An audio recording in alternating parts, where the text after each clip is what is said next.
Okay, who's learned something so far? I didn't take a huge risk here, right? Now I'm taking a risk. I'm telling a personal story. I'm Swiss. We don't do that, okay? It's only because Sol and the BIF team gets me to do that, but I always sweat like crazy, and I always wonder why I'm doing this. But I'm going to talk about what success is for me, so it's very personal. And some of you might remember I talked about why I want my kids to fail. So I'll take a slightly different angle, but it'll be about my kids again. Maybe I just want to make myself look like a good father. Okay, so I'm very grateful that you're laughing every time. You know, the Swiss are not funny, so I try to make jokes, and well, we'll see. Okay, so success, what is it? I've always been crazy influenced by the press and how they portray success, right? We have this shiny picture of success because we only see one side of it, and we don't really think what's behind it. So many of us, I'm sure, we admire Steve Jobs and what he did. But Bob Sutton would say he falls in the asshole category. Right? Think of it. Like working for Steve Jobs was, yeah, you could be passionate, you would make the best products of your lives, but you would lose your wife, get divorced, or husband. It was terrible to work with this guy. So is that how we define success? So just think of it, right? We put that guy on a pedestal. I do. But if we look at it, in a slightly more diversified way, we can see that the way the press defines success, and some of us might be influenced by that, I am, is maybe not the right way.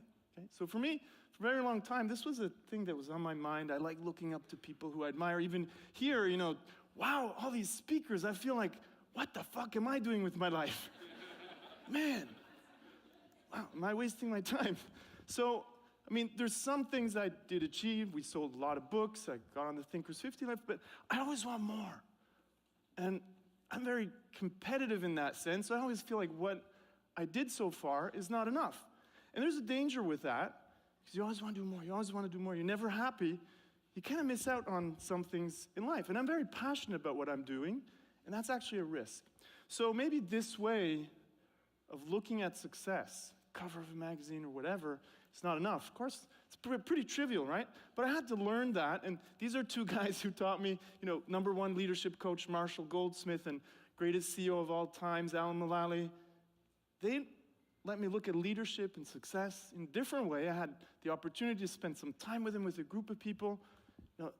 Alan Mulally says stuff like, you gotta love your team, you gotta love them up. As a leader, you're a facilitator, you're not a boss.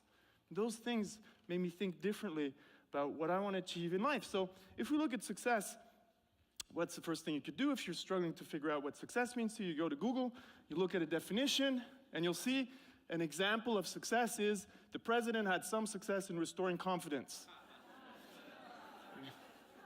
Okay, as a Swiss, I had to make some reference here, right?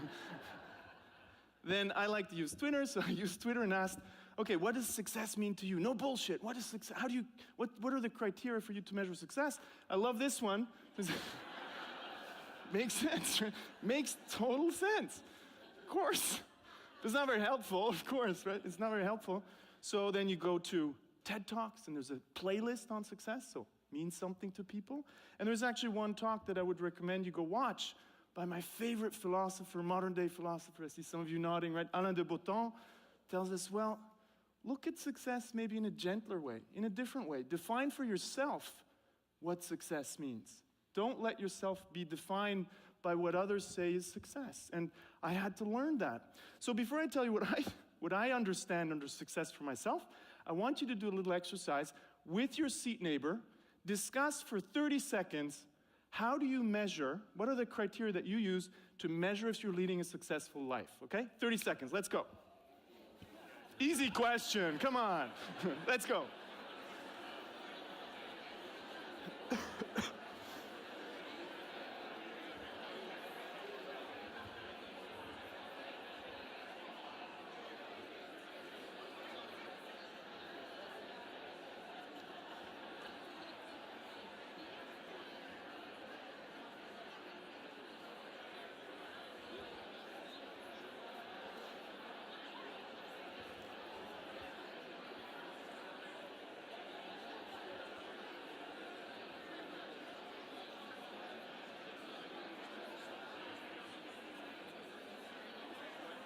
Okay. Okay. Let's continue together. Okay. I let you talk more, but it's my speaking time, and I do want to tell a little bit of a story. So, okay. So, what does success mean to me? What does success mean to me? It's my personal thing. You might say, I don't give a shit what it means to you, but this is my story, and it's started with this. 2 days ago, success for me was, like, how do you turn on the shower? I have a meeting in 30 minutes. Who of you has ever had this problem that you didn't figure out how to turn on a shower? That's success, right? But more seriously, a while ago, I took 2 days to reflect. It was a very deep experience for me. What did success mean to me? And it was this, 4 things. 4 things that I wanted to focus my life on, because my life was very much about what I'm passionate about, the tools, the business I'm building, and so on. Of course, I love my kids, I love my wife, but I didn't spend enough time on it, because I didn't see it as, that's part of a successful life for me, to have quality time with my kids. I didn't see it as a measure. Of course, it was normal for me, but if the moment you visualize it, you put it out there, it's different. You need to visualize what's important to you, then you start measuring it, and of course, I'm a bit of a process guy. I'm Swiss, right? Swiss-German, wow. So I need to visualize these things. Then there's my wife. I didn't spend enough time with her, okay? And there's my business. I spent enough time with that, but maybe not the right way, right? Alan Mulally, love him up, okay? Take time for your team. And then there's myself. I wanted to do a little bit more sports. I'm a competitive guy, so I needed to change my environment to do something. I would never go to the gym, so I put it in my office and in my house. But I want to talk about this one here, a project that I'm working on with my kids, because for me it was not enough to spend time with my kids. I wanted to spend some quality time and do something that I think would be beneficial to their lives, but also to other kids' lives, and would allow them to do something that could make them proud. So we decided to work on a kids' business comic. I'll tell you the story of how that evolved. I'll show you a little video that we did for a Kickstarter campaign that we're going to launch soon. It started in fall 2016. We were on vacation, Morocco, first time surfing. Like, looks like we're surfers, right? It was the first time, because I took the best photo. But what I did during that vacation was, I took some time to explain to my kids, what am I really doing? In a very concrete way, I said, hey, look, Daddy has this tool. It's called Business Model Canvas. I have others, but let's try to do something with this. Let's use it. So with my daughter, she was 10 at the time. I did the same thing with my son. Another time, we mapped out the business model of a toy store. Okay, so it was Malina's world-famous toy store. And it was so easy. It was seamless. Like, she understood it right away. And obviously, if senior executives understand this, come on, my kids should understand that. But it worked. So a bit later on, I don't remember the exact moment, but I remember when we started working on it, December 2016. You see the theme here, always on vacation. We said, I asked them, let's write a book on the topic of business models for kids. And they said yes. They were excited. And well, that's great. Okay, so we started working, and I had my ideas in my mind. We're going to talk about, how business models work. It's going to be conceptual. And then, what? This is boring, right? We need superheroes. Because I'll talk about superheroes in a bit. So we thought about a business comic with stories, okay? And we did this customer profile because I didn't understand what kids want or need. So we started mapping out the customer profile of the readers. What would kids attract, what would attract them to a comic book like this? Business? Definitely not. I don't give a shit about business per se. Nobody goes to look for a business comic. But cool stories, right? Unexpected stuff. And then the educational aspect would be kind of a side effect, okay? So I worked with them a little bit through their favorite styles, okay? So I started to understand, what do they like in comic books? What are the things that they appreciate? We made a business model, of course. They had a lot of fun, you can see. We eventually got there. So that was our business model. And we did a couple of brainstorming sessions to figure out what kind of case studies would we work on. At lunch, I had a conversation about lemonade stands. I'm a bit of a hater of lemonade stands. I think, kids today, their passion is not lemonade stand. It might be a good way to educate, but what if we thought about, okay, if you're passionate about making software, about jewelry. What is it that you in your life as a kid might want to turn into a profession, right? So we talked about that. We did storyboards. So here you can see one where somebody in the woods, in front of a tree, doesn't really get it, goes to the garage, makes the, how do you call that in English? Chainsaw. Okay, that was a storyboard. I don't think we're going to put that one in the book, but who decides? My kids probably. But it also gave them an opportunity to look at the world in a different way. So we spent some time in Africa this summer, visit family, and we would think about the entrepreneurs who sell clothes in the street and what it takes. What's the business model there? How do they earn their money? Is it tough? Is it easy? How does that work? Okay? We would bring these things into the comic book. So these were the first sketches. We had a visual team working on this. We had some first superheroes from the visual team. Then my son liked it. I showed it to my wife. She said, "That's a stereotype. Come on." So yeah, of course, there's no woman there. So we put a woman there, businesswoman. She said, "No, come on." So I listened to my wife every now and then, so we started changing, and businesswoman and businessman emerged. And of course, we're gonna have some better stories. And my daughter is, obviously pushing also for the themes that are important for her. So we're trying to figure out what's the right style. And we want to co-create in the future, so we're gonna open it up to kids from around the world. Not just parents, of course. Kids are the ones who should decide ultimately what they want. Villains, you need villains in the book. My son wanted to do a story on a surf shop. So the story, the business part was, you have this guy, he's full of himself. He makes surfboards with his head, with his picture on it. He doesn't sell any. And then come the businessman and businesswoman, tell him, maybe you want to listen to customers, right? That's one part of the business story. But then, of course, the villains, they're creating a huge super wave because the business is becoming successful, and the super wave is going to kill the business. So superwoman and businesswoman and businessman come and save them. Okay, so a couple of things like that. Really fun working on that. And here, we're going to do some research with my daughter. We're going to do a business model on the Wax Museum in London. So these are the villains melting the, get it, right? So these are the first sketches. So pretty fun. We did some testing, URL testing, because it's one of the things that I want to teach my kids, that entrepreneurship and creation is not about getting everything right.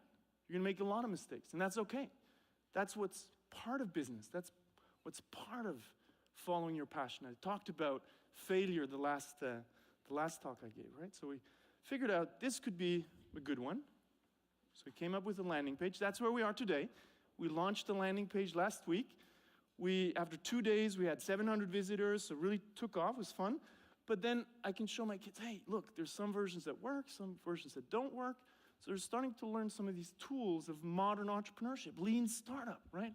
The age of 11 and 14. And I think we can give that to a broader community of kids and not wait for later on to show how that works. We're going to launch a Kickstarter campaign later on. We did some research. This is a fabulous book if you haven't seen it yet, Goodnight Stories for Rebel Girls. So that was one of the inspirations for us. And I'll show you what we came up with in this little video, and that will be kind of going towards the end of my talk. This is going to be our Kickstarter campaign. We had a lot of fun. This was the team behind it. So for my kids, it was fun to see, wow, this big team to come up with this little video. And basically, it took 10 hours to come up with a 3-minute video. And of course, they said, gee, Daddy, can we stop? Is it over soon? But it shows them that there's hard work involved to make these things work. And ultimately, they have a lot of fun doing this. And I'll show you a little video, and then I'll wrap it up. Business is something everybody thinks is only for adults. But with my dad, my sister, and my cousins, we're gonna create an awesome business comic for kids.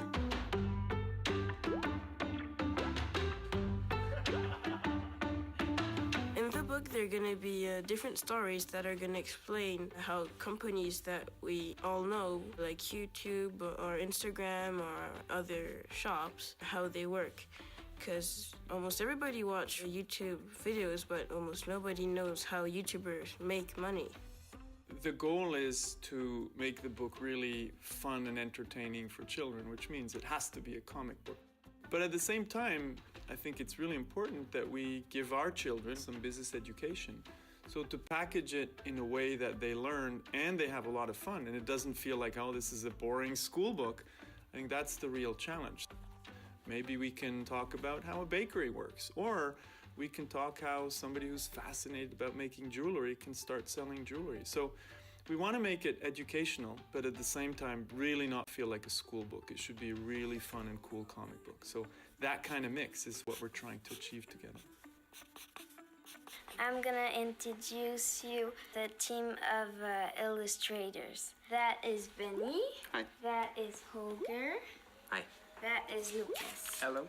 So it's a young lady with a smartphone. So what should she do in the book? She traveled the world I see. and she posts some photo on Instagram. Mm-hmm. She's gonna be famous on Instagram. So the special thing about working with kids is that they will have a lot of very cool ideas and the whole team will be inspired. And I see us creating a lot of characters and villains and drawings and new universes, and it will be very difficult to decide at the end what is the final product. Most of the time we were brainstorming about ideas we could put in the book. We also researched a bit about the companies we were going to put in the book, and we invented little stories we might use. Her stuff that she's presenting to the audience, right? What I also did is that I showed my friends different comic book styles, and I wanted them to tell me which comic book styles they actually liked a lot, so that I could tell the illustrators so that we could put them in the books. We want feedback from kids, from parents, from teachers. We want to know what kinds of stories you like. We want to know what kinds of comic characters you like. Because if we just decide everything, we might get it completely wrong. So if you join the project, you can participate. You can live the same kind of adventure that we're living now, and you can give us feedback and help us develop this book.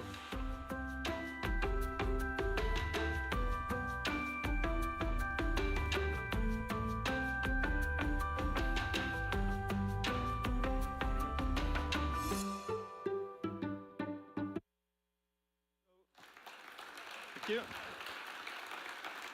So to finish up, for me, success became something very different. And, you know, I like to be really good at what I do, but at the end of the day, you need to find a balance. Like, can you be world-class at all those four? I'd like to be it, but I think for me, it's important to be world-class at that one kind of combination that's important for me. And everything else doesn't matter. Thank you very much.